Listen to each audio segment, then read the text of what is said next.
Cobra Capella. Vera Krizanovskaya pelo espírito J. W. Rochester. Amor e Equilíbrio Audiobook.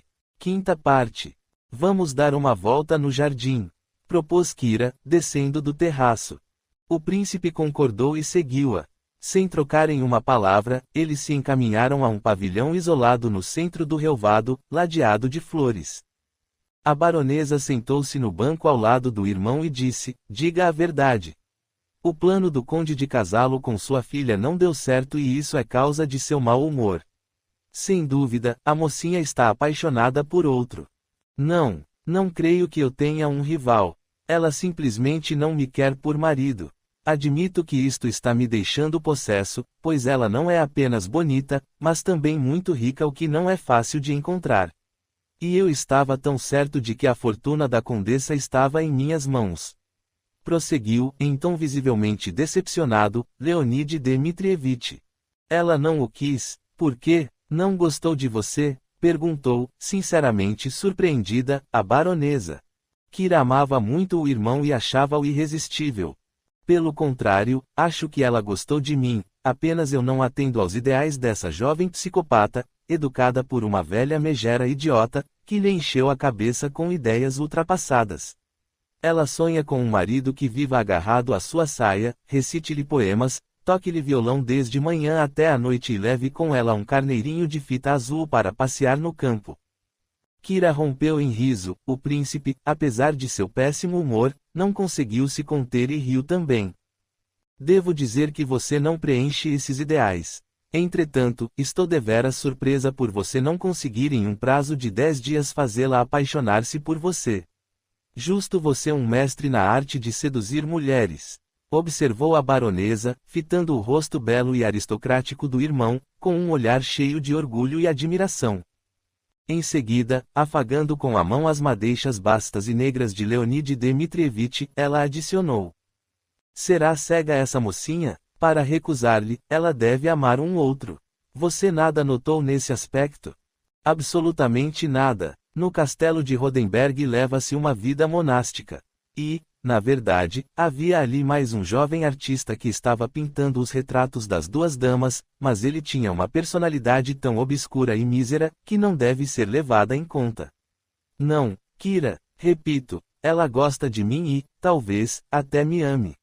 Mas imagine só, ela tem medo de mim, acha que será infeliz comigo e me considera um pândego inveterado, incapaz de ser fiel e de amar de verdade.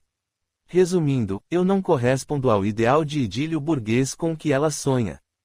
Honestamente, estou começando a me interessar por essa menina. Ela é muito perspicaz e conhece-o bem.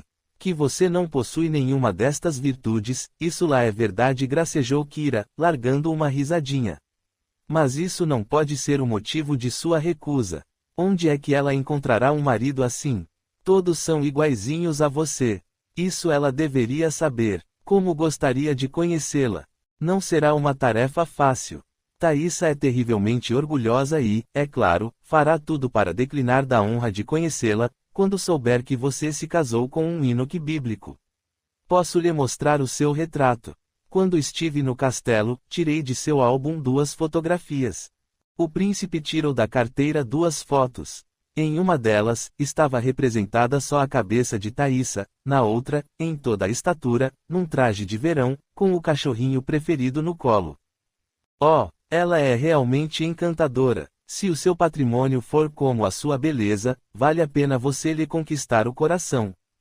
Oh, seus bens são incalculáveis. Junto com a herança da avó, a renda é de vários milhares de rublos, sem contar prata, ouro, brilhantes e outras joias. Nesse caso, ela terá de ser sua esposa. Quanto a não me querer conhecer, isto é bobagem.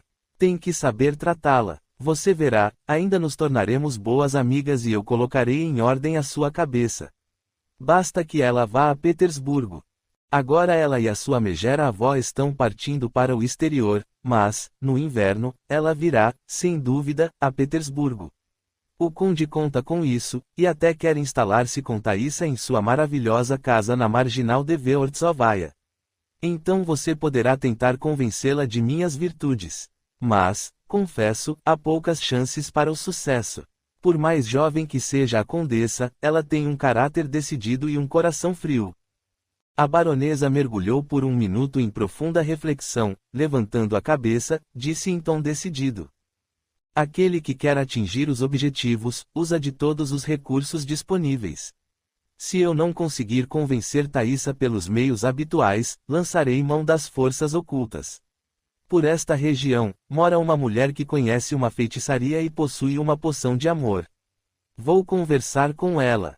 O príncipe fez um gesto de impaciência. Se você acredita nessas tolices, a causa já está perdida. Como você, uma mulher evoluída e inteligente, permite-se a tolices tão ridículas. A baronesa meneou a cabeça. Nada há de mais fácil do que chamar de tolice algo que não se entende. Asseguro-lhe que as poções de amor existem e, como prova, revelar-lhe-ei um segredo que diz respeito a mim.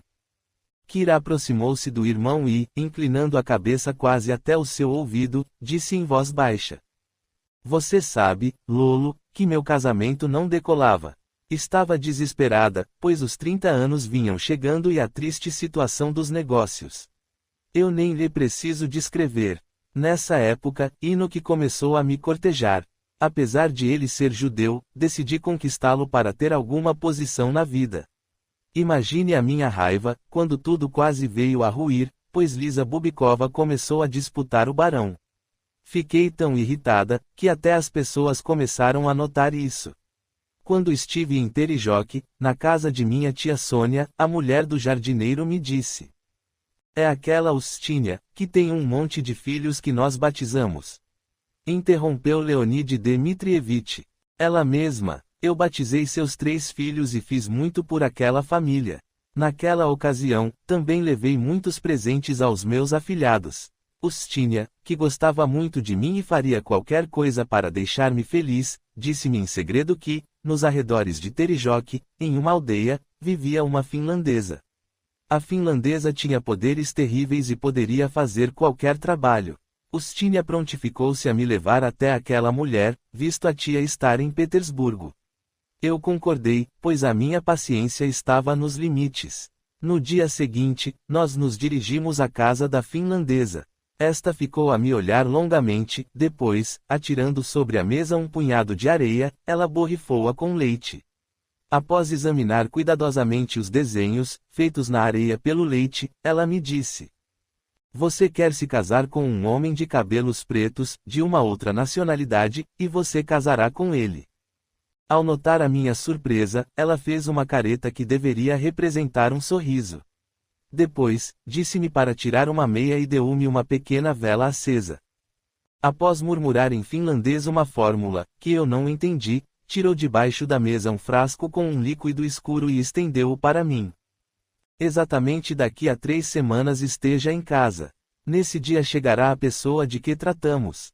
Então você lhe oferecerá um chá, café ou cerveja, despejando o conteúdo deste frasco. A partir desse dia, esse homem não encontrará paz. Seus pensamentos e o coração não alargarão e passarão muitos anos até que a paixão, que você lhe inspira, sossegue. A minha meia ninguém conseguiu achar. Pode imaginar como eu retornei para casa. O dia marcado pela feiticeira foi 3 de julho. Você estava no acampamento. Eu estava sozinha em casa e, com um misto de desconfiança e impaciência, fiquei aguardando. Não esperei muito. Veio o banqueiro e eu logo percebi que ele estava agitado. Brinquei com sua aparência de desânimo e, com ar de preocupação, servi-lhe um café, que ele tomou sem piscar. Depois disso a sua agitação aumentou ainda mais. O barão explicou que eu era o motivo de sua mudança, ele se pôs de joelhos e revelou seu amor, suplicando que eu não o afastasse por causa de suas origens, pois ele fora batizado. Deixei que ele me rogasse, mas, depois, acedi às suas súplicas. O resto você sabe. Durante os 4 anos que estou casada, a paixão de Enoch não diminuiu nem um pouco, ainda que não me esforce para agradá-lo. Ele é ciumento feito um turco e, por vezes, tanto me enche, que eu até preferiria que ele me amasse menos. O príncipe ouvia-a com interesse crescente. Se você acredita que o casamento se consumou graças, unicamente, a essa essência, eu também acredito, disse ele, após um breve silêncio. Se essa finlandesa me ajudar a possuir Thaisa, eu a gratificarei bem. Vou informar-me se a velha ainda vive naquela aldeia. É bem provável que sim, pois esse tipo de gente dificilmente muda de casa. Só que você terá de ir sozinho até a feiticeira. Bem, e daí? Eu vou. Dê-me uma foto dela, talvez seja suficiente. O mais importante, meu caro, é não se desesperar. Eu me arrumei, você também se arrumará. E, agora, vamos. Está na hora do chá. Capítulo 10. Triste e desconsolado, Hugo Heshberg retornou a Petersburgo. Possuía, no entanto, uma natureza disciplinada, bem enérgica, e entendia perfeitamente que, se ele fosse se entregar ao sentimento irrealizável, simplesmente pereceria. Por essa razão, ele procurou a cura numa atividade árdua e, imediatamente, pôs-se a pintar o quadro que pretendia mostrar em uma exposição, da qual falara para a baronesa Rodenberg. Para a Vestal adormecida, ele tinha um belo modelo no rosto de Thaisa. Sua delicada beleza era a própria encarnação da pureza e inocência. Mas, para o corpo da deusa, ele não conseguia achar nada adequado.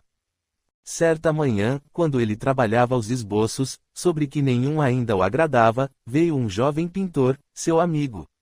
Quando Hugo falou de suas dificuldades com a figura da deusa, o amigo exclamou, batendo a mão na testa: "Acho que poderei ajudá-lo. Há alguns dias atrás, um colega meu ofereceu-me uma maravilhosa moça para modelo.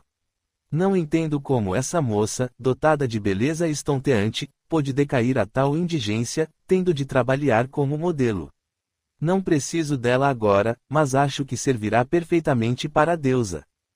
Peço-lhe, Cal, mande-a para cá. Como é que ela é? Oh, é difícil de descrever, você mesmo verá. É claro, você terá que mudar algo, pois a sua beleza é mais diabólica que divina." No dia seguinte, quando Hugo trabalhava no seu ateliê, a criada anunciou que uma mocinha queria vê-lo. Minutos depois, na oficina, entrou uma jovem de estatura mediana, trajada em vestido negro, com chapéu de palha na cabeça. O rosto pálido e transparente distinguia-se por uma regularidade clássica, os grandes olhos verde escuros fitaram-no com olhar soturno e flamejante. Por trás do chapéu, escapavam bastas madeixas de cabelos ruivos. Hugo olhou para ela pensativamente. Parecia-lhe ter visto aqueles olhos estranhos, mas onde? Ele não conseguia se lembrar. De qualquer forma, ele gostou do modelo e começou a conversar com ela sobre as condições das sessões. Como a moça era bem conciliadora e anunciou que estava livre, o pintor resolveu iniciar, imediatamente, a primeira sessão. "Vista aquela túnica branca, coloque as joias e solte os cabelos", disse ele, saindo da oficina. Quando um quarto de hora depois Hugo retornou, ele estacou no umbral da porta, como que ofuscado por uma visão sedutora. De um simples casulo preto, saiu uma borboleta maravilhosa. A suave túnica de linho delineava, em relevo, a delicadeza vaporosa de suas formas, os colares e os braceletes de cobre acentuavam mais a brancura de seu colo e braços de contornos clássicos. Mas o mais espetacular eram os seus cabelos. Feito ouro fundido, eles caíam bastos e ondulados abaixo dos joelhos, envolvendo a jovem como que por um véu de seda. Como enfeitiçado, olhava Hugo para a jovem à sua frente. Mais do que nunca, ela parecia-lhe familiar. Recordações vagas e remotas, aos poucos, tomavam formas mais definidas. Ele lembrava-se da longa, suja e poeirenta rua da cidade natal, da casa da mãe e do velho Conrad. Em seguida, lembrou-se de uma menina de cachos ruivos, que, feito uma gazela, corria pela casa em ruínas do velho avarento. "Será possível que você seja Rafaela?" exclamou Hugo, hesitante. A jovem estremeceu e num misto de curiosidade e surpresa olhou para ele. Seu rosto iluminou-se subitamente com um sorriso alegre e, por sua vez, ela exclamou, estendendo-lhe as mãos: "Hugo! E você? Então, não estou enganado. É você, Rafaela, e eu a encontro, pobre criança, como modelo!" exclamou o pintor, levando a colega de infância ao quarto contíguo e fazendo-a sentar-se no sofá. "Meu Deus! Você se tornou maravilhosamente bela", disse ele, admirando a moça como uma obra de arte. Passado um minuto, ele acrescentou: Você sabe que o seu sórdido avô, que a vendeu, ainda está vivo. Eu o encontrei há 2 meses atrás. Rafaela sacudiu sua crina ruiva e cerrou os punhos. Oh, o que eu sofri por causa dele, se você soubesse, Hugo. Desculpe, eu queria dizer, Sr. Hashberg. Não, não, Rafaela. Continuemos a nos tratar como antigamente, por você, o que lembra tanto a nossa infância. Parece que encontrei minha irmã mais nova. Conte-me como você tem vivido desde que nos separamos. Resumidamente, a jovem narrou todas as agruras e dissabores que tivera de suportar com Trembellini, e sua vida de artista de circo, até o momento em que encontrara o banqueiro seu famigerado pai, quando ela foi matriculada no pensionato. Rafaela contou que começou a fazer, nessa época, um brilhante sucesso e para ela se iniciava uma vida feliz e límpida, mas que, inesperadamente, uma desgraça fez ruir suas esperanças. O banqueiro teve morte súbita por infarto e, no banco estatal, ao invés da quantia prometida, verificou-se em sua conta apenas uma soma irrisória de 5.000 rublos. Por pequeno que fosse o capital, ele despertou a cobiça de algumas pessoas. A tia de uma das colegas de Rafaela fingiu gostar muito desta, e convenceu a jovem de que com a sua beleza e talento ela nascera para ser artista. Uma vez que vivia em Berlim, convenceu-a a viajar para aquela cidade e dedicar-se seriamente à arte dramática, pois o seu capital lhe permitiria viver por alguns anos sem preocupações, até se engajar num palco germânico de renome. Rafaela era por demais inexperiente para suspeitar da farsa, visto que seu antigo sucesso no circo lhe entregava a convicção de possuir um grande dom. Além disso, não era à toa que era filha de Teresa.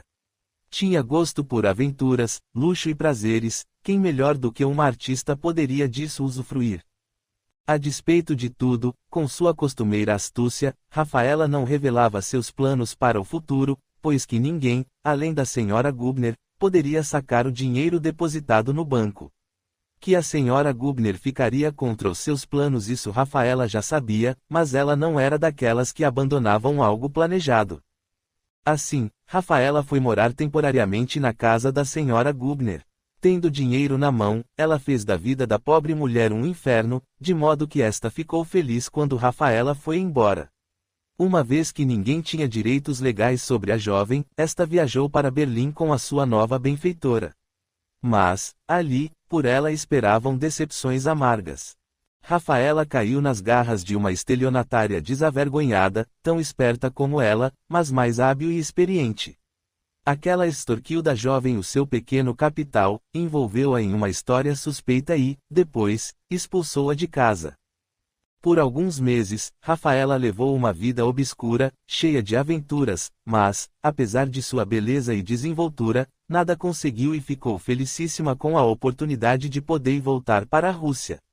Instalando-se em Petersburgo, começou a procurar um lugar de governanta, uma vez que tinha um diploma do pensionato, dominava perfeitamente algumas línguas estrangeiras, incluindo espanhol, língua que aprendera com um palhaço do circo, onde trabalhara por 2 anos. Mas a sua beleza estonteante era um entrave para arrumar um lugar. Ela produzia ciumeira por parte de todas as mães e cortes empolgadas dos maridos, irmãos, primos e até amantes. As damas despediam-na rapidamente, servir para recrear os homens, ela não queria. A triste experiência adquirida em Berlim não foi inútil. A jovem compreendeu que, se ela fizesse parte do rol das mulheres decaídas, seria difícil fazer uma carreira brilhante, isto ela almejava com todas as forças. Em uma certa época, ela pensou em entrar num circo, mas esse ofício era para ela positivamente asqueroso. Além disso, já não se exercitava havia cerca de 4 anos e perdera uma parte de suas habilidades. Sem recursos para viver, a jovem endividou-se muito com sua hospedeira.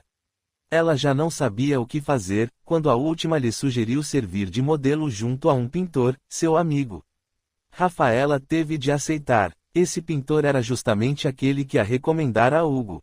Sobre esse período sombrio de sua vida, Rafaela não contou todos os detalhes. Hugo soube apenas que muitos abusaram dela por causa de sua inexperiência, exploraram-na de todas as formas e a roubaram. Pobre Rafaela, foi difícil a sua vida. Você precisa achar algo mais apropriado do que servir de modelo, observou o jovem, enfático. Obrigada, meu bom Hugo. Ficaria tão feliz se você me achasse um trabalho. Você não pode imaginar como tenho sofrido com essa situação. A proprietária do cômodo, a quem eu já devo muito, é terrivelmente rude, meus vizinhos são estudantes, atores e funcionários miúdos. Toda essa gente me persegue e faz propostas indecorosas. Ainda que eu haja como se eles não existissem, às vezes, é difícil mantê-los a uma distância razoável. Com a sua beleza, semelhantes assédios são naturais. De qualquer forma, você terá de mudar de lá. Vamos fazer um desjejum e, depois, eu a levarei à casa da amiga de minha mãe, Senhora Valda, que trabalha em um bom restaurante. Ela tem uma bela casa e a alugará, de bom grado, a você. Se tudo der certo, hoje mesmo você pagará os aluguéis atrasados e, amanhã, mudará para a casa nova. Espero que você pose para o meu quadro. Sem dúvida. Bem, então venha para cá amanhã de manhã. Após a sessão, eu a levarei ao ponto do bonde. Como você é bom, Hugo. Não sei como agradecer, disse Rafaela, premendo-lhe as mãos. Deixe para lá e permaneça minha amiga. Agora, vista-se, enquanto eu vou preparar o desjejum. Você está por demais nervosa para posar hoje. Depois de comer, vamos à casa da senhora Valda. Rafaela prestou as devidas honras ao desjejum frugal do pintor. Pelo visto, ela não era mimada, a magreza dos braços e rosto e a palidez doentia testemunhavam claramente que ela fora obrigada a manter um regime forçado. Hugo ficou olhando para aquela criatura encantadora, a qual não parava de admirar, como artista, cujo destino funesto a atirou na rota dos vícios, obrigando-a a levar uma existência infeliz. Durante o desjejum, Rafaela inquiriu o jovem novamente sobre o avô. O pintor contou-lhe a sua visita à casa do velho avarento. Além disso, ele informou-a de que sua mãe havia desaparecido sem deixar pistas. Depois, eles contrataram um cocheiro e foram para a periferia da cidade. Chegaram a um restaurante luxuoso, frequentado por pandegos ricos e damas, que apreciavam divertir-se longe dos olhos indiscretos da multidão curiosa. O restaurante possuía vários ambientes faustosos e 2 jardins. O menor, zelosamente decorado, era destinado a um público seleto, para o outro, permitia-se o acesso de gente variada. A senhora Valda acabara de voltar da cidade, onde fora lazer compras. Era uma mulher gorda, alegre, de uns 50 anos de idade. Em seus pequenos olhos cinza fulgiam astúcia e experiência de vida. Valda recepcionou Hugo fazendo manifestações em voz alta, cheias de alegria e amizade. Agradecendo pela honra da visita, ela examinou com o olhar perscrutador a acompanhante do artista. Ah, então esta é a filha de Teresa, disse ela, após o pintor lhe ter exposto o pedido. Lembro-me da pequena Rafaela morando na casa do velho avarento Conrad e terei prazer de oferecer-lhe um abrigo. Tenho um quarto livre, antes ocupado pela minha sobrinha, agora casada. Podemos vê-lo, se servir, a jovem pode se mudar ainda hoje. Vamos, Aninha, enquanto isso, vai preparar café para servir com pirogique. O quarto da senhora Valda produziu uma boa impressão sobre a jovem. Era bastante espaçoso, suas 2 janelas davam para o jardim. Uma cortina de cretone florido dividia o cômodo em 2 ambientes. O sofá e algumas poltronas eram também revestidos com o mesmo material. A mobília do quarto era completada com uma estante, uma cômoda, uma cama decente, um lavatório e 2 mesas. Adorei o lugar. Ficarei feliz em ocupar este quarto, anunciou Rafaela. Quanto vai custar o aluguel? Perguntou Hugo. Não vai custar nada. O quarto está desocupado e não preciso dele, respondeu a senhora Valda. Basta que Rafaela pague 10 rublos por mês pela sua manutenção, para mim é suficiente. Se quiser lavar a roupa, ela também não precisa pagar nada, pois a cada 2 semanas são lavados para o restaurante as toalhas, os guardanapos, os aventais, os gorros dos cozinheiros, entre outras coisas. Aproveito para lavar, também, a minha roupa, se acrescentar a da jovem, ninguém irá notar. Por outro lado, eu creio que Rafaela não se recuse a me ajudar nas compras. Terei prazer em ajudá-la no que for preciso. Apenas terei de ir posar por algum tempo para Hugo. Eu lhe prometi isso. Oh, sem dúvida, preciso de sua ajuda, sobretudo à noite. Tente se enfronhar com o serviço daqui e talvez eu lhe arrume uma boa colocação para ganhar 25 rublos por mês. Em novembro, vai se casar a nossa primeira garçonete e você poderia substituí-la. Seu lindo rostinho atrairia a clientela e o patrão ficaria grato por tê-la recomendado. Um intenso rubor coloriu as faces de Rafaela. Servir de garçonete não atendia às suas ambições. De qualquer forma, ela agradeceu efusivamente a senhora Valda por sua bondade. O desjejum transcorreu em atmosfera cordial. 2 horas mais tarde, despedindo-se de Rafaela, Hugo colocou em sua mão um envelope. É um pequeno adiantamento pelas sessões. Acomode-se e depois compre algo de que precise. Na segunda-feira, ou seja, daqui a 3 dias, venha ao meu ateliê às 11 horas.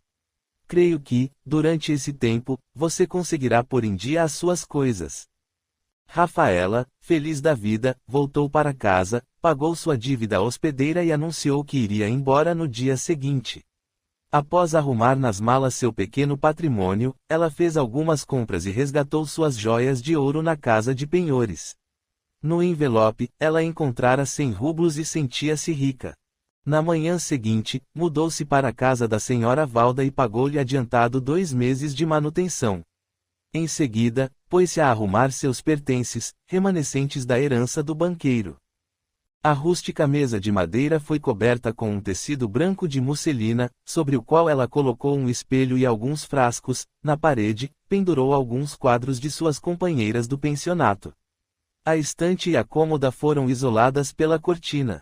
O sofá e as poltronas foram dispostos de tal maneira que se formava uma espécie de boudoir. Sobre a mesinha, colocou um abajur rosa, um álbum e uma pasta com papel de correspondência personalizado.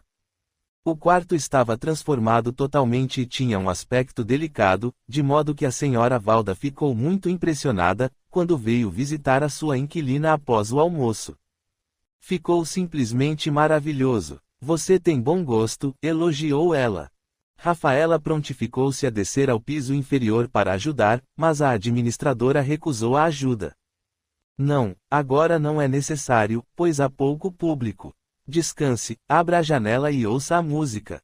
Mandarei trazer um chá com torta salgada e um pedaço de frango. Após um apetitoso jantar, Rafaela acomodou-se junto à janela aberta e começou a observar o que ocorria embaixo. Seu quarto se encontrava no 2º andar. Embora as janelas se achassem parcialmente ocultas atrás das árvores, por entre estas, podia-se divisar bem todo o jardim com as alamedas areadas, floreiras e mesinhas postas. No fundo do jardim, em um pavilhão iluminado, tocava uma orquestra militar. Nesse dia, conforme dissera Valda, o público era muito pequeno. Já era bastante tarde, quando, no jardim, adentrou um homem com uma dama. Eles ocuparam uma mesa perto da janela de Rafaela. A dama era muito coquete e elegante, seu cavaleiro, um homem de meia idade, ainda bonito. Falavam francês. Do que Rafaela conseguiu entender, o homem era um conde e sua acompanhante, uma artista de teatro francês. Mais tarde, alguns oficiais da Guarda Imperial a eles se uniram. Toda a companhia jantou animadamente. Com o coração cheio de bilis e inveja, Rafaela não arredava da janela. Aquela mulher toda engalanada, comparada a ela, era feiosa, no entanto, estava coberta de brilhantes, trajava um vestido de seda com capa de veludo. Todos a mimavam. Ela, Rafaela, no entanto, tinha de ficar naquela ratoeira, tendo por amigo apenas um pobre e insignificante pintor. O futuro dela seria vender licores e torradas com manteiga atrás do balcão. 3 semanas se foram sem nenhum acontecimento digno de destaque. Todas as manhãs, Rafaela ia posar no ateliê de Hugo para a figura de Vesta. Ela demonstrou um grande esforço e era uma atriz tão competente, que conseguiu conferir ao seu rosto uma expressão de prepotência, própria da divindade.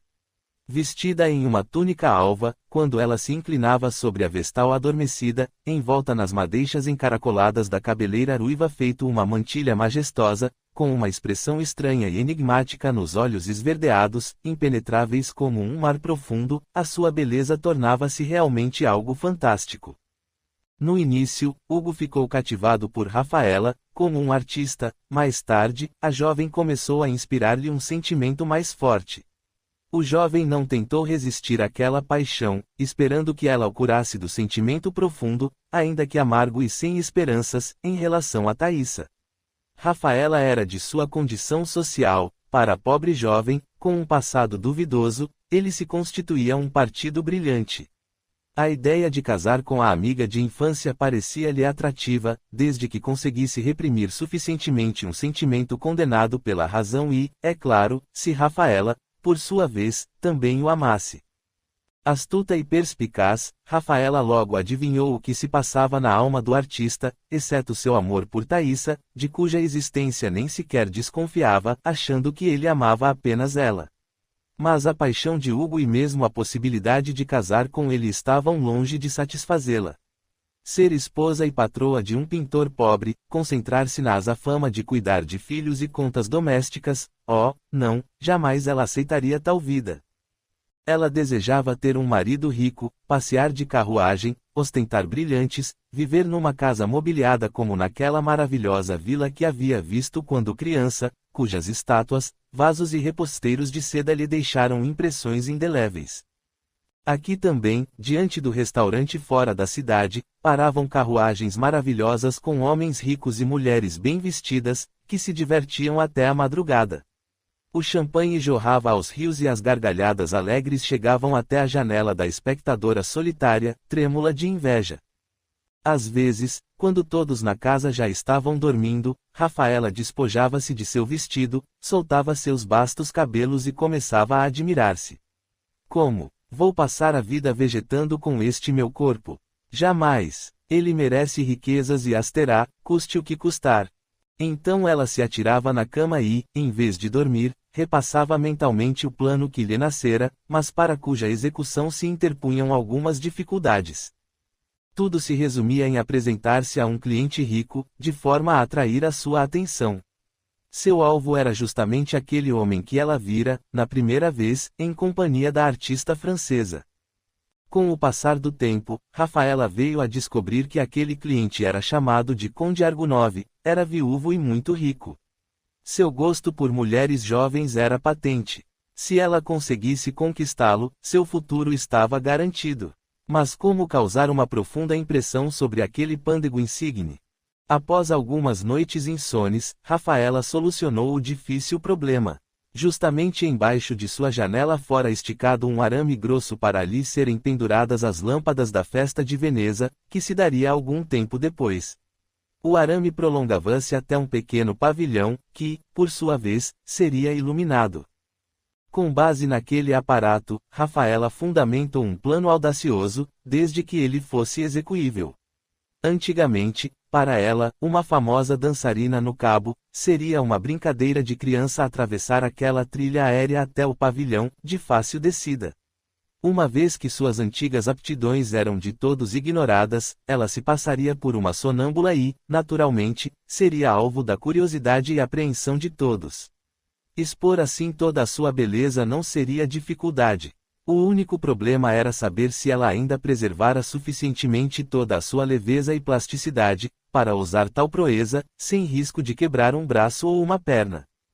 Para se convencer disso, Rafaela esticou à noite uma corda no quarto, a pouca distância do chão, e tentou realizar seus antigos exercícios. No início, ficava zonza e os pés tremiam, mas, usando de energia e persistência, seus esforços finalmente coroaram-se de êxito. Após 8 dias de exercícios noturnos, ela arriscou atravessar o arame até o pavilhão, no que foi bem sucedida. Tudo foi feito, quando a casa dormia, confiante no seu plano, iniciou outros preparativos. Alegando fazer muito calor, ela comprou, bem barato, um tecido de batina branco e costurou um largo penhoar de mangas curtas e acabamento em renda. Tudo preparado, aguardou por um momento oportuno. Dessa vez a ocasião lhe foi favorável. Ela viu o conde chegar com alguns homens, ocupando uma mesa perto do pavilhão. Não havia mulheres com eles.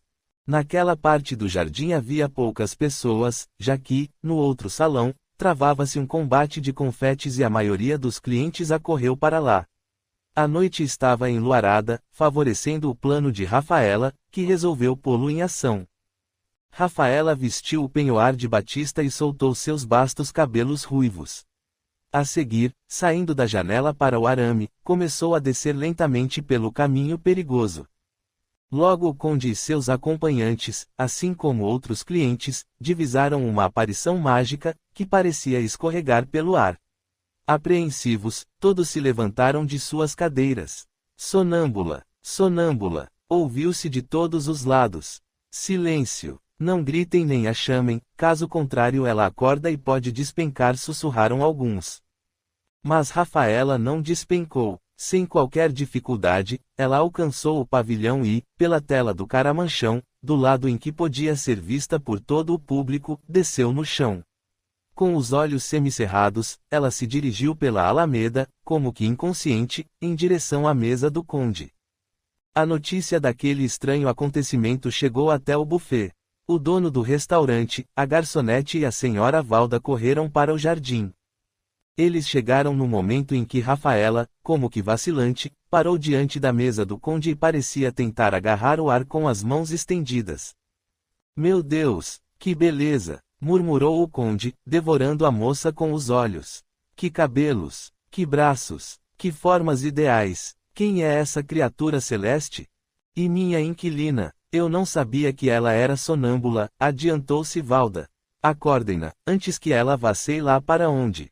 Rafaela, Rafaela, acorde, criatura, acrescentou ela, agarrando a jovem pelo braço. Rafaela estremeceu e abriu os olhos.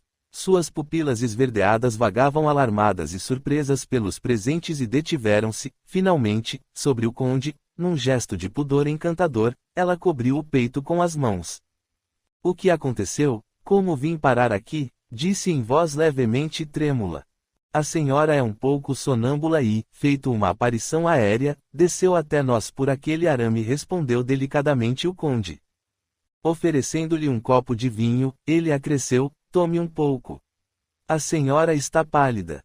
Rafaela enrubesceu, mas aceitou o vinho e sorveu alguns goles. A seguir, jogando para trás a cabeleira, ela disse, curvando-se levemente.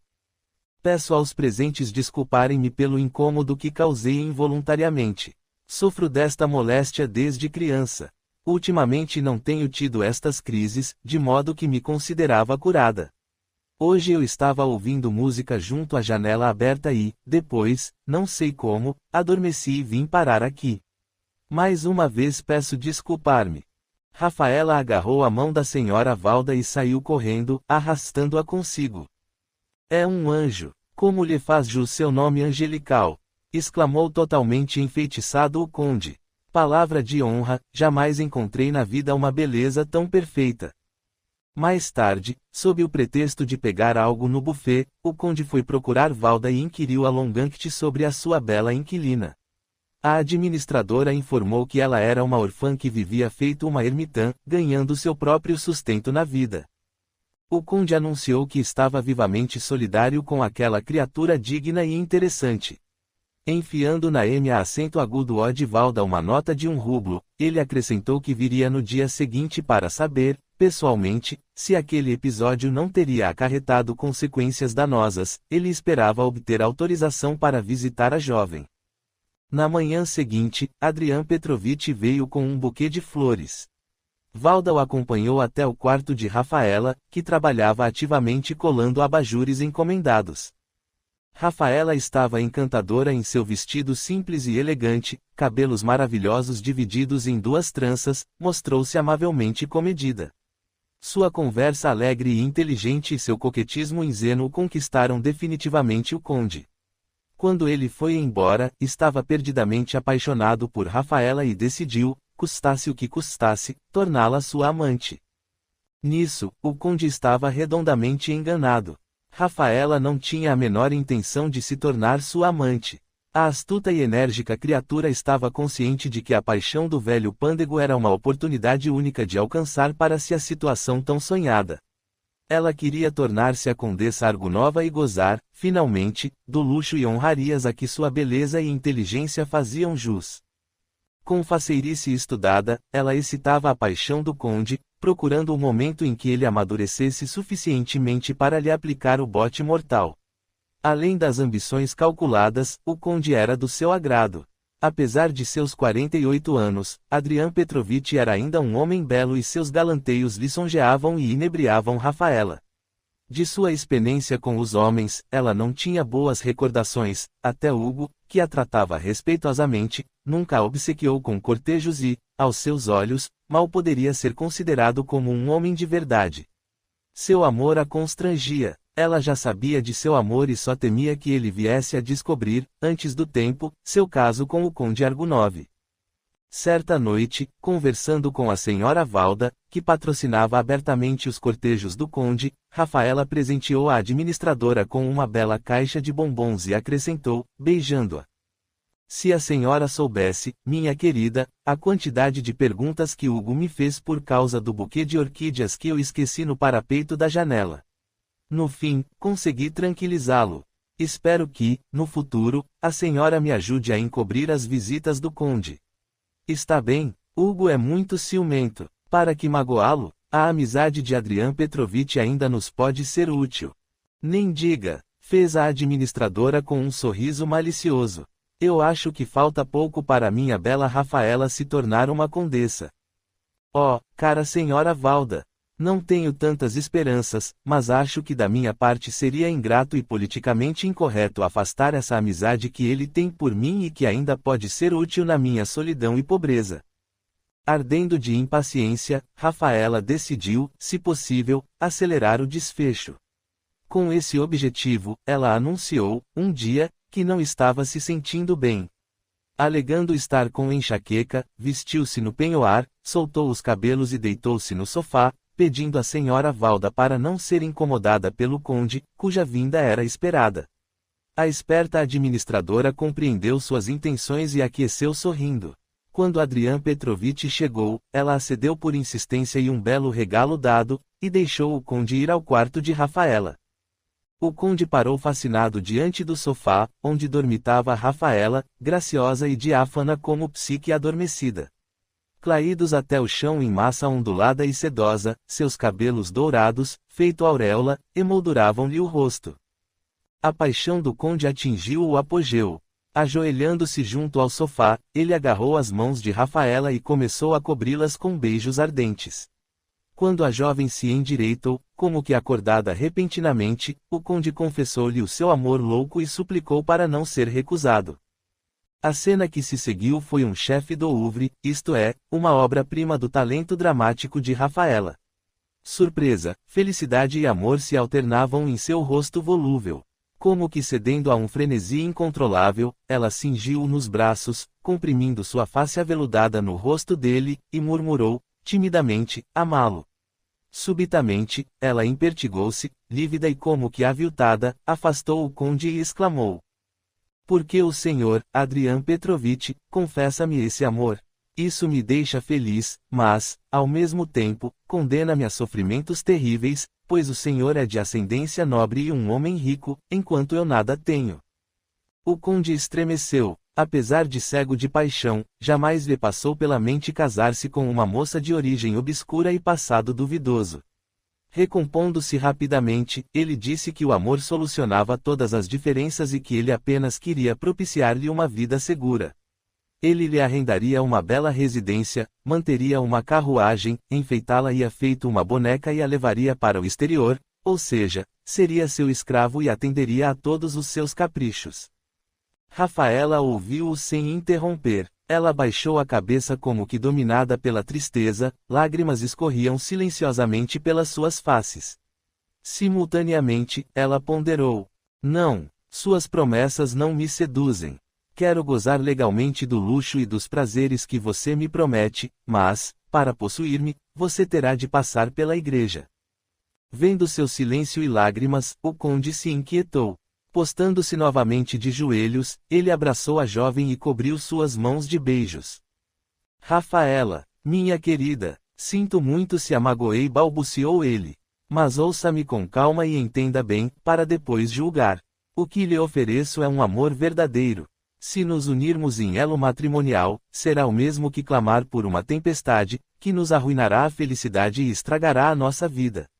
Sou viúvo, é verdade, mas não sou livre em meus atos, pois tenho uma filha de sua idade e uma sogra megera, avó da minha esposa e velha aristocrata de orgulho e caráter diabólicos, que tomaria por ofensa pessoal o meu novo casamento.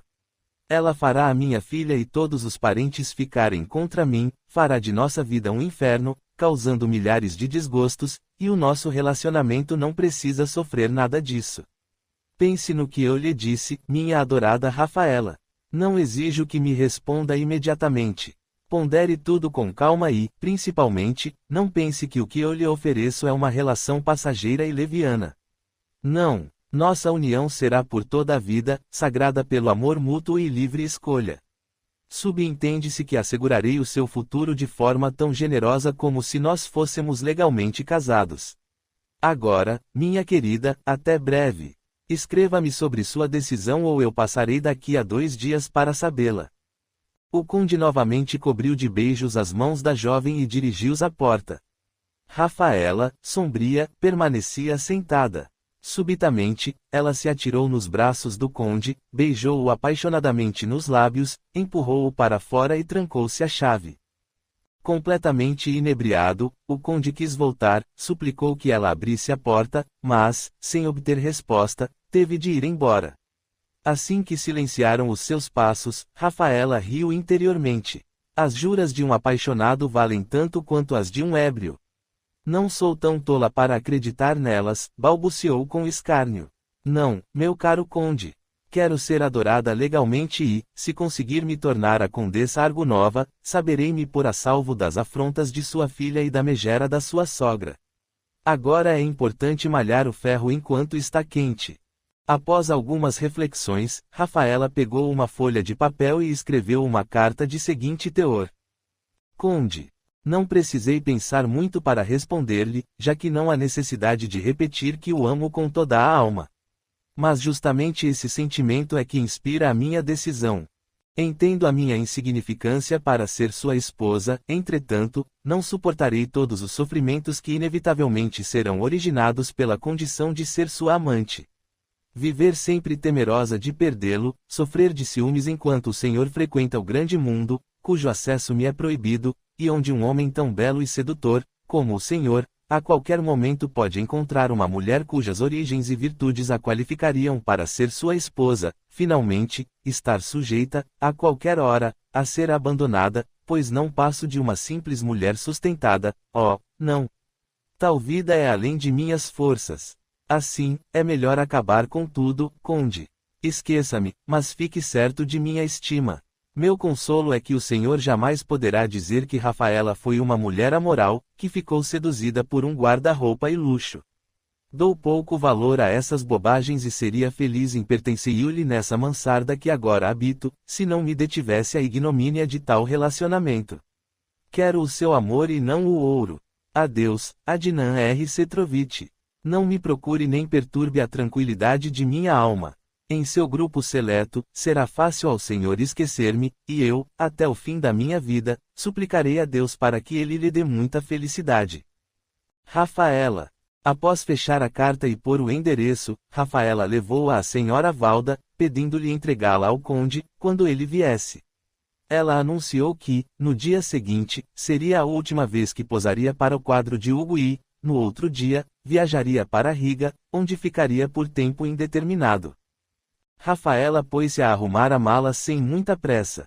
Estava convicta de que o conde não a deixaria partir e de que ele não aguentaria ficar 2 dias sem a resposta.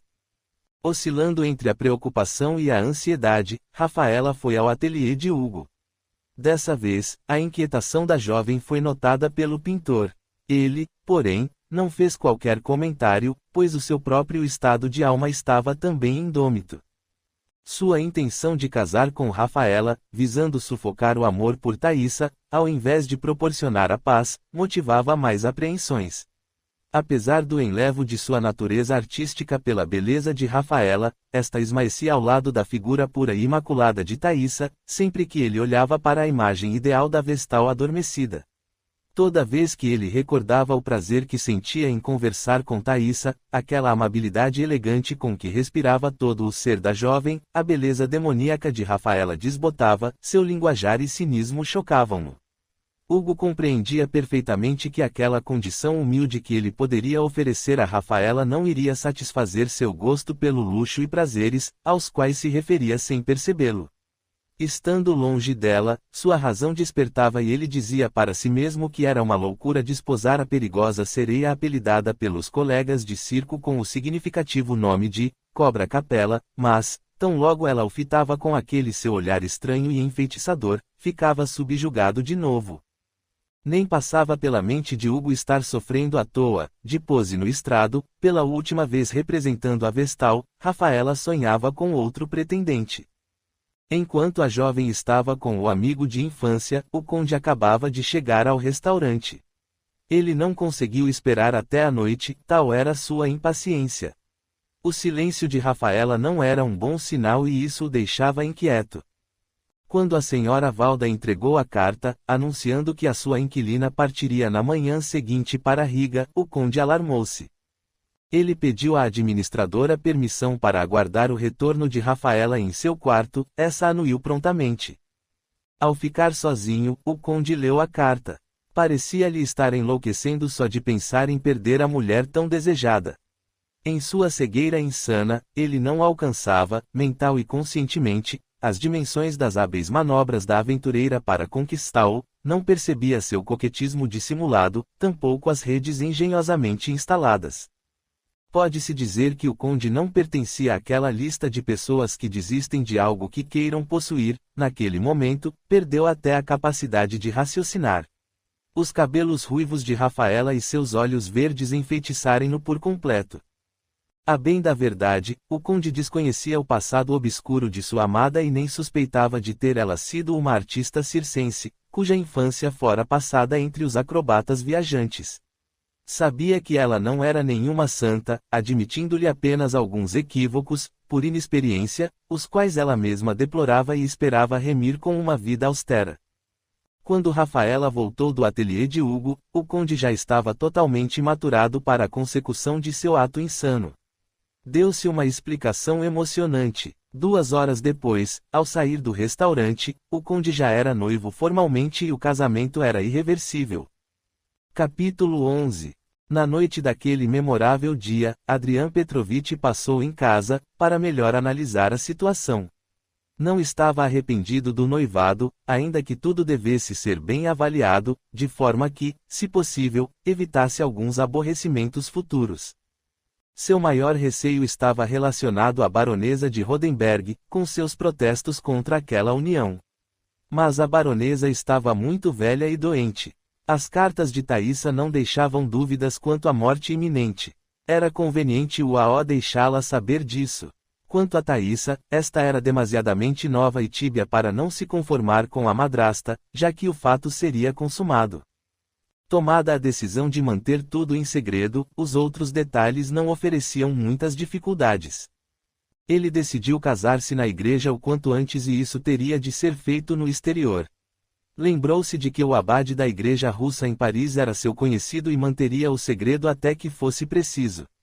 Lá vivia também um velho amigo seu, coronel aposentado, com um primo. Ambos poderiam ser as testemunhas. Era necessário ainda arrumar uma dama de posição distinta que pudesse fazer o papel de mãe adotiva de Ralada até a cerimônia. Essa última circunstância era muito melindrosa, pois a pessoa em questão não poderia pertencer ao seu círculo de amizades. A despeito de tudo, após refletir muito, a solução foi encontrada. Cerca de 15 anos atrás, ele gozava das boas graças de uma mulher, esposa de um funcionário no ministério. Era uma mulher volúvel e leviana, de passado agitado, embora elegante e de boas maneiras. Pouco depois de romper com ela, o barão Lang faleceu e a viúva abandonou a alta roda. Não obstante, o conde sabia que ela morava em Petersburgo, encontrando-a já diversas vezes na rua. A simplicidade de seus trajes atestava que os seus negócios não andavam bem e, mediante uma recompensa generosa e uma oportunidade de viajar para o exterior, ela concordaria em representar o papel de mãe adotiva de Rafaela. Sem perda de tempo, o conde conseguiu o endereço da viúva e, já no dia seguinte, foi à sua casa. A senhora Lang ocupava um pequeno apartamento de 3 cômodos no 5º andar, mobiliado sem pretensões de luxo, em uma rua de pouco movimento. As faces cheias de cosméticos e os cabelos pintados diziam também que ela não tinha pretensões à juventude. Seu desapontamento foi visível, quando o conde, antes de expor os motivos de sua vista, fê-la jurar segredo absoluto. Porém, depois de acrescentado que ele lhe daria 1.500 rublos e uma viagem de graça a Paris, o rosto da viúva abriu-se logo em um largo sorriso, aceitando, efusivamente, a missão. Eles se despediram como bons amigos. Madame Lang assegurou ao conde estar pronta para a viagem dali a 2 dias. A partir de então, tudo correu rapidamente. O conde conseguiu uma licença de 2 meses. Em seguida, foi até Rafaela e pediu-lhe os documentos para certificar-se de que tudo estava em ordem. O conde nem ficou surpreso ao ver pelos papéis que a sua noiva era uma filha ilegítima, disso ele já desconfiava. No entanto, intrigou-o o sobrenome Kumad, suscitando-lhe vagas recordações. De qualquer modo, nada conseguiu lembrar a respeito de sua longa lista de aventuras amorosas. O nome, Teresa, apagado havia muito tempo de sua memória, e o fato de Rafaela ser a filha da desditosa amante, causadora da morte de sua esposa, nem ao menos passavam em sua mente. Sua paixão por Rafaela era cada dia mais forte, já que a jovem sabia manter o seu noivo em estado de êxtase. O conde não media esforços para agradá-la. Comprou-lhe uma aliança, mas pediu que ela a colocasse somente depois de embarcarem no trem. Além disso, deu-lhe também dinheiro para comprar roupa de viagem. Quanto ao enxoval, isso seria resolvido em Paris. Tudo foi feito com uma rapidez incrível e, 4 dias depois do anúncio do noivado, Rafaela partia para Berlim em companhia da senhora Lang, onde, dali a 3 dias, a ela se juntaria o conde. Rafaela não cabia em si de felicidade e orgulho. Finalmente todos os seus desejos se realizariam. Mais alguns dias e ela se tornaria uma condessa, enquanto a sua formosura a faria destacar-se, em todo o seu brilho, no meio da sociedade. O tratamento aduloso com que a obsequiava sua acompanhante antecipava-lhe o gozo de todas as honrarias, das quais seria cercada. Para se livrar de Hugo nos 4 dias que precediam a sua partida, Rafaela inventou a mentira singela de visitar o avô. Vou ver a boa Josefina e o avô, e tentarei fazer algo para garantir a minha herança. O velho bandido deve ter muito dinheiro, a casa também deve valer algo, e eu sou sua neta. Ele que reconheça diante de todos o nosso parentesco. Isso bastará para que seja declarado o meu direito à herança, ainda que ele morra sem deixar testamento. Graças a Deus, ele não poderá levar o dinheiro para o túmulo. Hugo achou as suas intenções bastante naturais. Jamais Rafaela lhe pareceu tão encantadora, tão bondosa e atenciosa com ele. Tomado pelo arrobo do momento, esquecendo de todas as suas dúvidas, o pintor atraiu a jovem para seus braços e propôs-lhe tornar-se sua esposa. Ele não notou aquela expressão de mordacidade e sarcasmo, que fulgira por debaixo das sobrancelhas inclinadas de Rafaela. Quando eu voltar da viagem, retribuirei o seu amor e tudo o que você me fez, balbuciou ela. Desvencilhando-se de seus braços, a jovem fitou o artista com um olhar meigo e cheio de promessas, interpretado por ele como um consentimento. No dia seguinte, Rafaela estava sentada na cabine de primeira classe, transformada em uma viajante rica e elegante. Tirando do pequeno saco de viagem a aliança do conde, ela ciciou para si, colocando-a no dedo. Imagino a surpresa do bom Hugo, de Josefina e do meu ilustre avô, quando souberem que eu me tornei condessa. A viagem foi como um sonho encantador. O conde juntou-se às damas em Berlim antes do esperado e todos partiram para Paris. Adrian Petrovich e suas acompanhantes hospedaram-se em um hotel caro e cada um iniciou seus preparativos para o casamento. Rafaela e a senhora Lang percorriam as lojas na compra do enxoval. O conde, nesse ínterim, conseguiu falar com o padre e encontrou seus amigos. Ele resolveu viajar para a Itália e passar o tempo restante das férias às margens do Lago Maggiore. O casamento realizou-se de manhã, sem pompa, apenas presenciado pelas devidas testemunhas.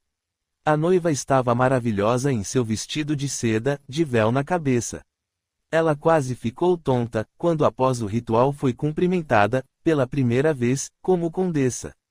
Quanto ao conde, este se encontrava extasiado. Depois de almoçarem alegremente, os recém-casados partiram para a Itália. Rafaela não parava de admirar sua aliança a fulgir-lhe na falange, que convertia a acrobata Cobra Capella em Condessa Argunova. Em sua nova vida, iniciada na elegante vila nas margens do Lago Maggiore, Rafaela sentia-se infinitamente feliz. Pela primeira vez em sua existência, gozava daquela paz que apenas lhe poderiam proporcionar a riqueza e o conforto, sem medo de perdê-los, com todas as vantagens de uma posição social distinta. A beleza de Rafaela era alvo da admiração geral, mas os recém-casados levavam uma vida isolada e evitavam amizades. Ainda assim, o conde não ficava entediado, pois a jovem consorte prodigalizava-lhe uma gratidão tão apaixonada e um amor tão meigo e profundo, que ele, simultaneamente, ficava seduzido e lisonjeado. Entretanto, o conde era um pândego assaz experiente e maduro para nadar infinitamente no mar da felicidade. Nos momentos de tranquilidade, assaltava-o o desejo de conhecer melhor o passado da esposa. Apesar da indiscutível educação dela, seu olhar conhecedor captava diversos pecadinhos em suas maneiras, algo tênue e escapadiço nela parecia-lhe não se coadunar com sua estranha natureza no plano social.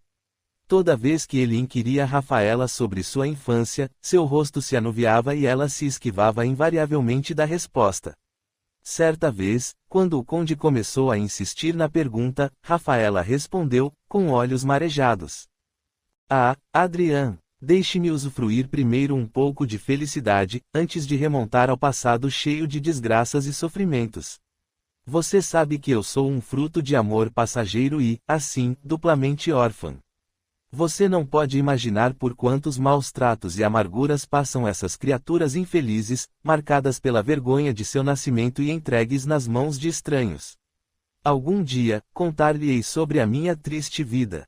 Graças a Deus, nada tenho a esconder. Por enquanto, eu ficaria imensamente feliz em esquecer o meu passado odioso. O conde não insistiu mais e Rafaela esforçou-se em manter o seu bom estado de espírito. Ela já urdira um pequeno drama, onde a sua infância se expunha de modo inocente, mas, antes de contá-la, precisava se convencer da discrição da senhora Valda e de Hugo, arrancando-lhes a promessa de silenciar sobre alguns aspectos que queria esconder do conde. A lua de mel do conde foi inesperadamente interrompida por um telegrama, em que Thaísa o informava da morte da baronesa. O dever e a conveniência exigiam que o conde viajasse imediatamente a Cannes. Ele não podia levar Rafaela, já que a hora do anúncio de seu casamento não era propícia.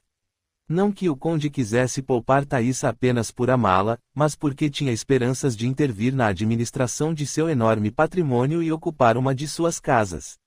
Com uma nova esposa, sua antiga renda era insuficiente. O conde decidiu viajar sozinho e manter o casamento em segredo. Rafaela, até que fosse dada uma nova ordem, deveria permanecer na vila em companhia da baronesa Lang, que residia com uma parenta em Merano, de onde foi chamada por telegrama. Adrian Petrovich encontrou a filha terrivelmente desesperada por causa da morte da querida avó. Ainda que a catástrofe fosse previsível por causa da idade da baronesa Rodenberg, Thaísa foi atingida bem no coração. Agora ela se sentia totalmente órfã. O encontro do pai com a filha deu-se, como sempre, com demonstrações de meiguice por parte de um, e de fria reserva, pela outra. Embora o conde manifestasse seu pesar pela morte da baronesa e discorresse elogiosamente sobre a falecida, Thaísa sentia instintivamente que aquilo eram palavras vazias, fruto das circunstâncias e que, no íntimo, o conde estava feliz com o passamento da baronesa, odiada pelo desdém que sempre nutriu por ele. Ele sabia que ela o responsabilizava pela morte prematura da filha e achava que a baronesa era a causa do relacionamento hostil que se estabelecera entre ele e Thaísa. Agora, graças a Deus, tudo estava terminado.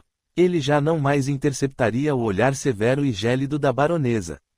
Thaisa, por sua vez, livre da influência, logo se confortaria com a ideia de ter uma madrasta. Decidiu-se que o corpo da baronesa Rodenberg fosse trasladado para a Rússia e enterrado no jazigo da família. Durante essa viagem triste, o conde tentou aproximar-se da filha e criar um relacionamento de afeição sincera, mas logo se convenceu de que tal intento era inviável.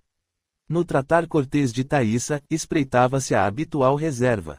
De um modo geral, parecia ao conde que a filha mudara muito.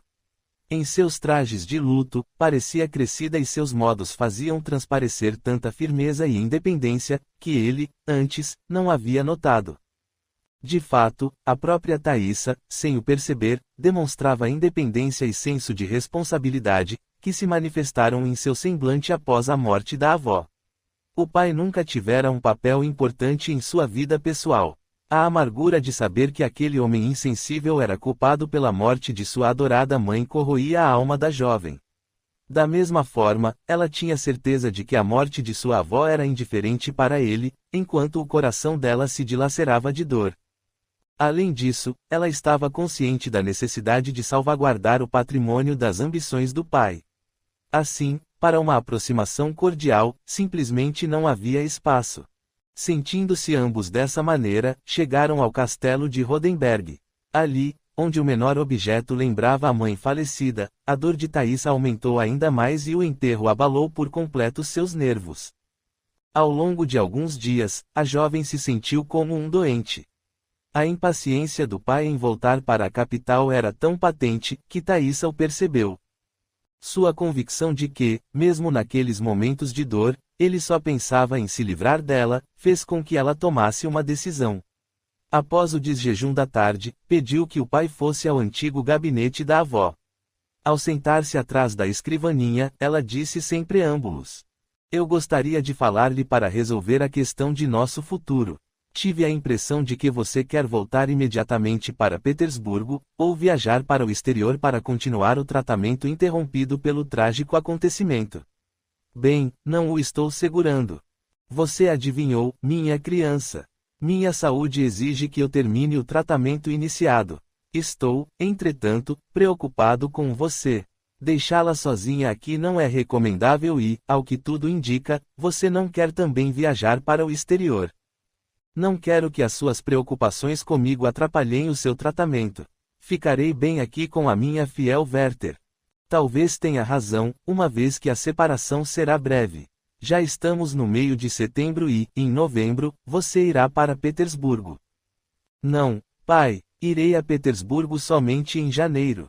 Meu luto é por demais profundo para eu poder ver gente estranha e frequentar a sociedade.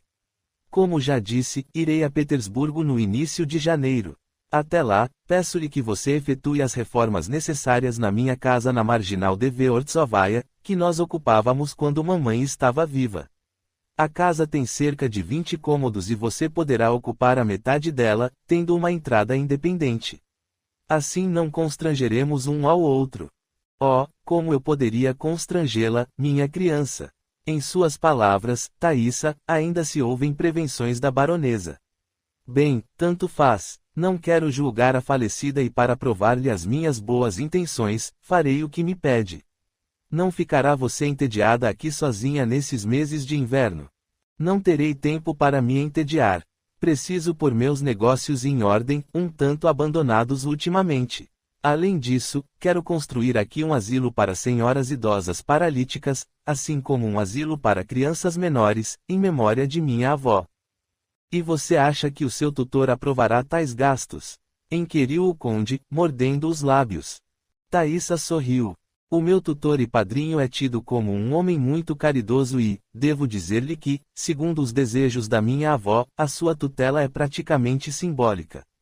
Sem dúvida, ele tem o direito de impedir-me de fazer loucuras, na prática, porém, ele não interfere em meus gastos, pois utilizo meus próprios recursos, cujo montante conheço e dos quais posso dispor como quero. Talvez você ignore, mas, durante alguns anos, ajudei a minha avó na administração de todos os seus negócios. Marquei para o dia 15 a reunião de todos os administradores e diretores das fábricas para examinar as contas e expedir minhas ordens. O conde tamborilava nervosamente os dedos na mesinha ao lado. Seu olhar, quase repleto de ódio, deslizou pela figura esbelta da jovem, sentada à escrivaninha, que cortava tranquilamente o envelope de uma revista recém-chegada. Era evidente que ele fora posto de fora e que Thaisa fazia-o compreender que não necessitava de sua ajuda, nem de sua tutela e que queria administrar os seus bens sozinha. E, novamente, tudo era culpa da velha megera. Era ela que educara assim a menina. Oh, como ele a odiava mesmo enterrada! Mas toda a sua fúria interior se traduziu apenas em um leve palor e tremor nervoso das sobrancelhas. Minha querida, estou muito surpreso. Você, positivamente, deixa-me impressionado, exclamou o conde, fingindo entusiasmo. Na sua idade, ser uma mulher de negócios, capaz de administrar tal patrimônio como o seu é fenomenal. Mas, papai, eu já fiz 19 anos. Com os diabos, tenho 48 anos e, mesmo assim, sou péssimo em contas. O que acabo de saber, me livra de um verdadeiro pesadelo.